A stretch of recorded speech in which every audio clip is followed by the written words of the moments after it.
টাকা দাও তো, বন্ধু বান্ধবের সাথে বাইরে আড্ডা মারতে যাবো। কিসের টাকা? কোনো টাকা পয়সা হবে না, কোনো আড্ডা মাড্ডা মারা হবে না। কেন টাকা দেবো? আড্ডা মারতে যাবো, একটু টাকা দিলে কি হয়? যখন টুম্পার সাথে আড্ডা মারতে যাবো তখন ভালো হবে। যাও, যা লাগবে না তোমার টাকা। বম বলে বম বলে সাধু বাবা দাঁড়াও, ও সাধু বাবা দাঁড়াও। বম বলে আসছি মা। সাধু বাবা, আমার ঘরে খুব অশান্তি হচ্ছে, একটু দেখেন না আমার হাতটা। মারে, তোর হাতটা তো খুব সুন্দর, তোর তো দুটো ছেলে মেয়ে আছে বল। সাধু বাবা ঠিকই বলেছো। মারে, তোর স্বামী খুব ভালোবাসে তোরে, তোর কোনো চিন্তা করতে হবে না। না সাধু বাবা, আমার স্বামীর কোন মেয়ের সাথে চক্কর আছে। আরে মা, তোর স্বামী তোরে খুব ভালোবাসে, তোর স্বামী কোনো চক্কর নাই। ওই একটু একটু করে, বুঝিস তো, ওই বন্ধু বান্ধবের সাথে আড্ডা আড্ডা মারতে যায়, টাকা চাইলে দিবি। তোর স্বামী খুব ভালোবাসে তোরে, কোনো অসুবিধা নেই।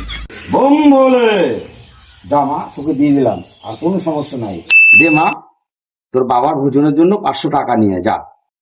সাধু বাবা, আপনার মুখটা খুলুন। না রে মা, আমি মুখ খুললে সব মারা আমার প্রেমে পড়ে যায়, আমি খুলতে পারবো না মা। এনেন সাধু বাবা টাকা। তুমি